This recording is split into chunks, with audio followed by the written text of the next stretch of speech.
What's going on, boxing heads? It's your boy, Full Kind of Boxing, coming back at you with another boxing video for the boxing heads and the boxing minds. Now, I want everybody, make sure you smash that like button and subscribe to my channel. So, I want everybody to go back and watch that Sean Porter fight versus Crawford. Okay? One thing I noticed, and I've been watching all Terence Crawford um, fights and everything. Now, one thing you notice about Terence Crawford is that he does a lot of movement. You know what I'm saying? He does a lot of lateral movement. He does a lot of bouncing around. He gives you a whole bunch of different looks. But he's always trying to set you up for the same trap. And I want you to go back and look at all of his fights. And one thing you notice, he always tried to set you up for that rear left counter. You know what I'm saying? Or he's always trying to pick you off right when you come in over the top with a jab, or he's trying to get you with a combination when you cross the fight line. You know what I'm saying? When you're on the fight line, that's the line, that you meet up on the fight at, right? So when he's bopping around, right, and he's using his reflexes to feint, right? He's always trying to get you to cross that line because that's what he's looking at. You know what I'm saying? He's trying to feint to get you. He'll jab you, you know what I'm saying? And he's trying to get you to cross that line. He's trying to get you to overcommit, right? So what a lot of fighters like Sean Porter's a highly intelligent guy. You know what I'm saying? And he'll hit you, you know what I'm saying, he'll pot shot you until you get frustrated and overcommit across that fight line, and then hit you with a good timing shot, you know what I'm saying, to get you up out of there. You know what I'm saying? Because if you notice, Terence Crawford, he don't really do a lot. You know what I'm saying? He don't do a lot of offensive fighting. He don't do a lot of leading. He can lead because he's so quick, but that's not what's going to defeat you. What's going to defeat you is when you cross the line on Terence Crawford, and he can time you. He gets you off your, he gets you out of position. You know what I'm saying? Because he's constantly bouncing back and forth. You know what I'm saying? To wait for you to cross that line, that fight line, right? Now, if you look at Porter, you know what I'm saying, as long as he was fresh, you know what I'm saying, because Porter is extremely quick and explosive, he really couldn't time Porter until he got tired. You know what I'm saying? He couldn't time Porter until he got tired. And what did he do? Another thing Terence Crawford do, he does a lot of holding when he's in a bad position. He don't do any punching. He don't do any punch. He just tie you up, or he just try to, throw you off balance, by hooking you in the back of the head, pushing you, kind of like Ugas. You know what I'm saying? He tries to, you know, really make it uncomfortable for you so you don't throw any punches, or he comes all the way on the inside to the point where you're almost about to clash heads. Because I think it was about 2 or 3 head clashes on the inside with Sean Porter in the Sean Porter fight, right? Because he was so uncomfortable with Sean Porter on the inside, right? He didn't want Sean Porter, doing his little wild shit. So, he tied him up. Now, what I'm thinking is, Sean Porter reach, I'm saying his reach is really short, but he was able to touch up Terence Crawford, and plus Sean Porter don't have a lot of power. So Terence Crawford really didn't have a lot to fear. But one thing about Terence Crawford, he don't like getting hit flush, period, right? But he don't really have the kind of style because he's always bouncing right outside of punching range where his long arms can hit you. When you get out of position, he can hit you and you can't hit him because he's got a 74-inch reach, right? But he don't do a lot of assertive forward fighting, right? He don't do a lot of toe to toe. He only does toe to toe when he has his range down to where, he can get up out of dodge, right? So what I'm looking at is how Errol Spence Jr. his jab is going to be the key to breaking Terence Crawford down. Because what Terence like to do when he turns southpaw, he likes to come over the top with the jab. But if he feel like, he's not going to be effective, he's not gonna finish the attack. He's gonna feint the jab over the top. You know what I'm saying? He may go with that jab to to get a couple of quick scores, but he's not gonna follow up with the left uppercut. Okay, he's not gonna follow it up because he don't want to overcommit. Terence Crawford do not like to overcommit. He likes to stay safe behind his line, behind his fight line. Okay, so but he'll act like he's going to overcommit, and he'll do it every now and then just to get you aggravated for you to overcommit with a punch. Okay, but see, the problem is Errol Spence Jr. You know what I'm saying? His jab, his jab is constant. It's a constant jab. So what he's going to do is he's going to force Terence Crawford to punch, right? He's not going to overcommit with his jab. You know what I'm saying? He's just going to have a busy jab, right? And he's going to wait for Terence Crawford to come around with that left hook, or he's going to force him to throw it. And when he takes that left hook, that's when Terence Crawford looks to tie up. You know what I'm saying? Because he ain't got nothing else left. Once he commits with the jab and he gets you to overcommit and he comes with the left, that's when Errol Spence Jr., you know what I'm saying, is going to go to work. That's when Terence Crawford is going to be trying to tie him up. You know what I'm saying? But Errol Spence Jr. is so goddamn strong on the inside. You know what I'm saying? He better hope, Terence Crawford better hope that they have a referee that's going to break them up. You know what I'm saying? Real quick, because especially if Terence Crawford get into that mental space where he want to prove that he's stronger than Errol Spence Jr., the way he picked up Sean Porter and scooped him up and put him on the ropes, you know. And another thing I saw Terence Crawford, I saw him, you know what I'm saying, leaning on the ropes, you know what I'm saying, when he got tied up, you know what I'm saying. He does a lot of clinches, you know what I'm saying.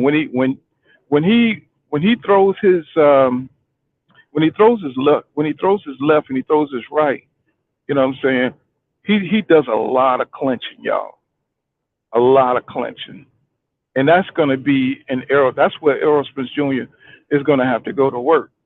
You know what I'm saying? Until he breaks down Terence Crawford, because, you know, most Terence Crawford opponents let him glide and bounce on the outside and let him calculate what he want to do next.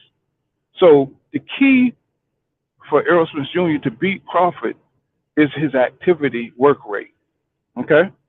You know, because Terence Crawford, he is not going to be able to bounce around on outside of punching range and try to figure out how to try to calculate how he can get Errol Spence Jr. to overcommit and just scrape him with little scoring shots and trying to run him into, you know, one or two big shots until, you know what I'm saying, he can get Errol Spence Jr. frustrated enough, you know what I'm saying, to come in recklessly. That's not going to happen. You know what I'm saying? Because, one, Errol Spence Jr. is so fundamentally sound. Plus, if you go back and look at the Ugas fight, Errol Spence Jr., he knows how to feint too. He knows how to feint to the inside. You know what I'm saying? And everything, you know, a lot of people think that Bud is super quick. You know what I'm saying? But Sean Porter was able to catch him. He was able to catch him plenty of times as he tried to pivot up out of there, as he tried to escape. You can even predict where Crawford's, you know, going to come, and he's going to try to swipe at you. You know what I'm saying? He's going to try to catch you with an odd hook. He always try to catch you when he's trying to escape with an odd hook. But see, the way Errol Spence comes, bro, you know what I'm saying? He may be able to hit Errol Spence Jr., but that punch resistance that he has is going to last. It's going to hold up, and he's going to continue the attack. See, a lot of Terence Crawford opponents, once he connects, you know what I'm saying, they stop attacking him, and he gets a chance to rest and plot his next. You know, he gets to bounce around on the outside. He gets to bounce around on the outside and figure out how he's going to attack again. And then he gets to pose like, you know, he's aggressive. Then he'll bounce back a few times, you know what I'm saying? Then he'll bounce laterally, really just trying to waste time and you know what I'm saying, wait to see what his opponent's going to do. He's going to try to outquick him, he's just going to try to outscore him, you know. Because most times, you know, when his opponents come forward, you know, he'll hit him with a quick little right hook, or you know what I'm saying. He'll try to time them as they come in, right? But see, Errol Spence Jr. going to come with that jab, especially if he jabs Terence Crawford to the shoulder. Whatever you do with Terence Crawford, and this is going to be big in the Errol Spence Jr. fight, he's going to have to hit Terence Crawford when he comes in. He can't miss. He can't aim for Terence Crawford's head. Okay, that's a big no-no. What you got to aim for is his shoulder, his punching shoulder. You know what I'm saying? Because this would knock Terence Crawford off balance. You know what I'm saying? You know, Terence Crawford, you know what I'm saying? If you miss him, he's gonna land his counters if you miss him. But if you aim for what's stationary, his body, you know what I'm saying, his shoulders, you know what I'm saying, his neck, his chest, you know what I'm saying, you got to hit him. That way you knock him off balance. Because one thing about Terence Crawford, he's not as sturdy as people think. You know what I'm saying? If you miss him, he's going to connect with you. But if he can make you miss, you know what I'm saying?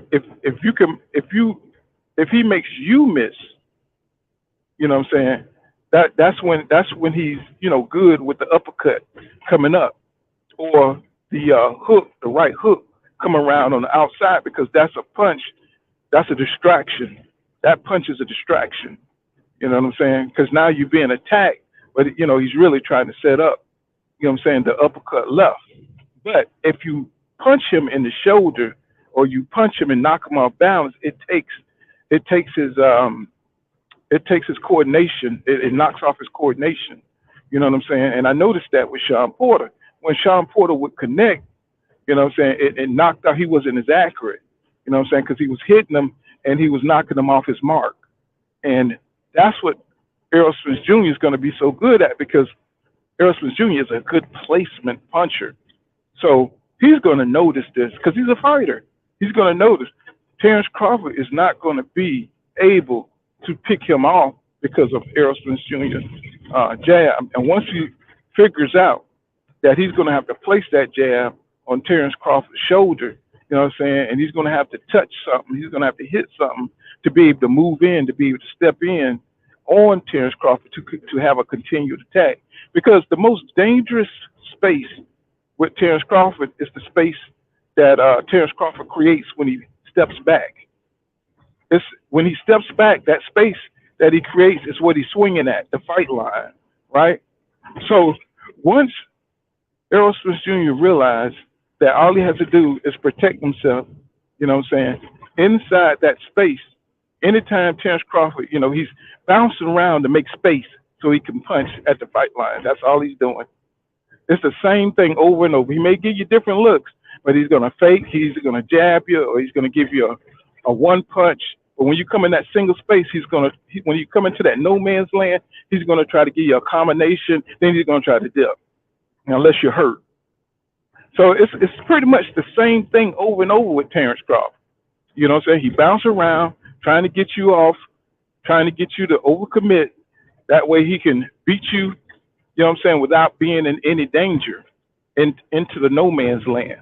But see, with Errol Spence Jr., you know what I'm saying, as long as he hit Terence Crawford when he come in with a jab, with a, you know what I'm saying, something to the body, you know what I'm saying, Terence Crawford has only a couple of options, and that is to clinch or to go toe to toe. You know what I'm saying? And he's going to try to mix it up, the clinching and going toe to toe inside.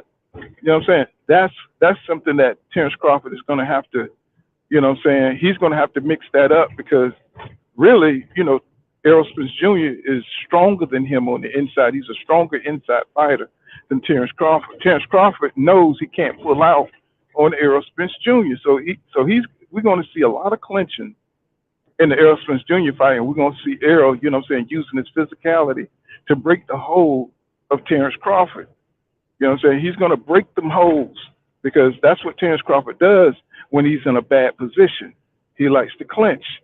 You know what I'm saying? He don't really hit with his offhand or nothing like that. So go back and watch that Porter fight, and you're gonna see that Terence Crawford, he just sets you up for the same trap over and over. Well, at least that's what he did with Sean Porter. And the other fighters that he fought, they just wasn't good enough. They wasn't good enough, you know what I'm saying, to be respected by Terence Crawford to make him cautious like that. You know what I'm saying? With Errol Spence Jr., you know what I'm saying? There's no scenario where Terence Crawford is just going to come forward and dominate Errol Spence Jr. face to face. He's going to have to box. He's going to have to box, and he's going to have to be real smart how he boxes, because setting those traps, you know what I'm saying, it's not going to be enough. That same little trick pony thing he does, where he tries to bounce forward and fall back, create some space and fall back and catch you, that's not going to work with Errol Spence Jr., y'all. That's Everybody says that Terence Crawford is more than one dimensional. He's a one trick pony that gives you different looks and hits you with the same shots. You know what I'm saying? Hit you with the same shots, or set the same traps for you. And if you fall for him, you know what I'm saying, because of his athletic ability, you know what I'm saying, it looks like he can do more, but he actually can't. It's the same thing over and over. Bounce, bounce, you know what I'm saying, jab here, you know what I'm saying, wait for you to cross the line and try to pick you off. You know what I'm saying? Wait for you to overcommit, try to pick you off.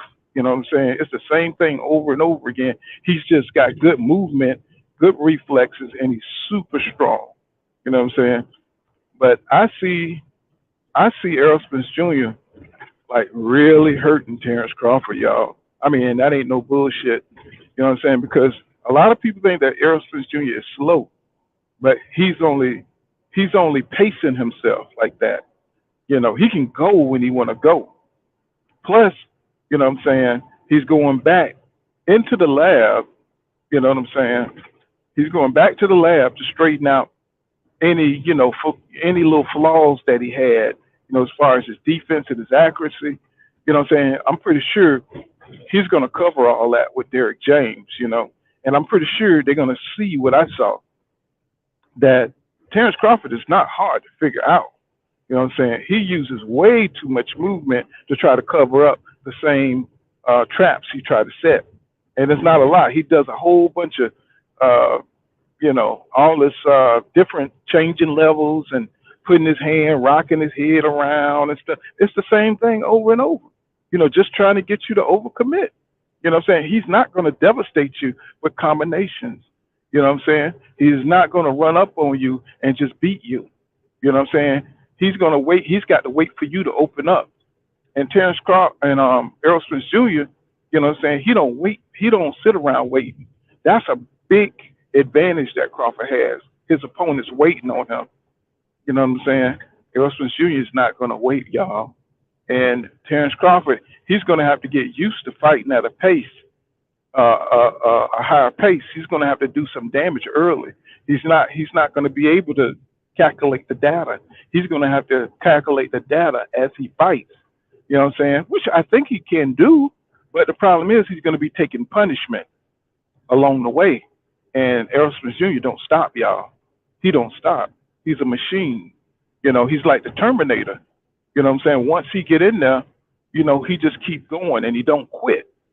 And, you know, like my boy Marlo says, you know, the eye collector, you know what I'm saying? We saw Kell Brook, you know what I'm saying, with a few jabs, you know what I'm saying, damage Terence Crawford's face. His face just blew up just like Uga's. Boom. You know what I'm saying? Can you imagine what's going to happen when Thanos, the eye collector, get in there? It's going to be on a whole nother level. You know what I'm saying? So go back and watch that Sean Porter fight. And I want you to watch for when Sean Porter hit him, he's off balance. You know what I'm saying? Long as you hit Terence Crawford, you know what I'm saying? He can't time you with his rear counter. You know what I'm saying? Because it knocks him off his mark. You know what I'm saying? Long as Errol Spence Jr. hit Terence Crawford in the shoulder, in the body, you know what I'm saying? Faint. You know what I'm saying? Feint, coming in, you know what I'm saying? Feint with the jab, pull counter, the jab. He's got to do, he can't become predictable. You know what I'm saying? And Errol Spence Jr. does have a large variety of ways to use the jab. He just don't use all his tools. You know what I'm saying? Go back and watch some of his fights. You'll see how he has the pull counter jab. You know what I'm saying? You know, of course, you got the left hook. You know what I'm saying? Then, um, you know, he can step in, you know what I'm saying? And he can do some damage to Terence Crawford after he steps in, you know. And Terence Crawford, he can move as much as he wants to, but when he moves, you know, he tries to take a swipe or two at you, but basically he's just waiting for you to make mistakes. You know what I'm saying? And he's good at floating around if you allow him to make mistakes. Long as Errol Spence Jr. don't allow Terence Crawford to float out on the edge, you know what I'm saying, and he don't overcommit. He comes in with his half steps, you know what I'm saying? You pumping his jab from different angles, you know, just kind of like Crawford. Crawford, he comes in and he feints like he's going to hook. He feints like he's going to throw a jab, but he's not going to consistently throw. He's just doing that to make you overcommit. You know what I'm saying? So he can level off power, right? He's just all he's doing is like little bullshit, you know what I'm saying, to get you to overcommit. And his opposition has been so low in boxing IQ that they fall for the same dog and pony show.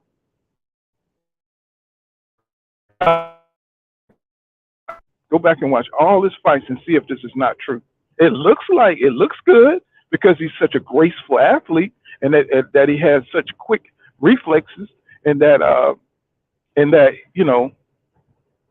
he's just fast. You know what I'm saying? And his footwork, you know, is superb because he's an athlete. But if you look at what he's doing, it's the same shit over and over again. You know, trying to get you to cross the line, trying to get you to overcommit, using his reflexes. You know what I'm saying? The hit was open. You know what I'm saying? He is a pure counterpuncher. You know what I'm saying? He's not a pure counterpuncher against less opposition, but against Errol Spence Jr., he's going to be in full boxing mode. Full boxing mode. There's no way and no scenario is he's going to be able to fight Errol Spence Jr. straight up. He's going to have to try to pot shot him. He's going to have to do some different shit with Errol Spence Jr. because that dude is coming. And that's no bullshit. He is coming. You know what I'm saying? If it ever gets into a point to where Errol Spence Jr. is just standing in front of Terence Crawford and letting him bounce around and calculate, that's going to be terrible for Errol Spence Jr. Now, if Errol Spence Jr. get in there and go to work like he usually do, Errol Spence Jr. is going to win this fight. He can't sit there and let Terence Crawford calculate and take his time and, you know what I'm saying, figure out what he's going to do, you know what I'm saying, so he can beat you to the punch, you know what I'm saying, and escape. That's what he want to do. He can't allow Terence Crawford to clinch when he gets in too far and, you know, he done threw his little shit, you know what I'm saying, he's out of position. You know what I'm saying? He don't allow his opponents to work on the inside. But I don't think he's going to have a choice once Errol start catching him to the body. And once Errol Spence start beating on him, he's not going to have a choice. But that's all I got. This has been Full Counter Boxing. Make sure you go watch that Shawn Porter fight. And make sure you go watch what I'm talking about. And y'all leave a comment below and tell me what y'all think about what I just said, okay? And, you know, like I say, y'all, law don't go around here, law dog. You're savvy. See you in the next one.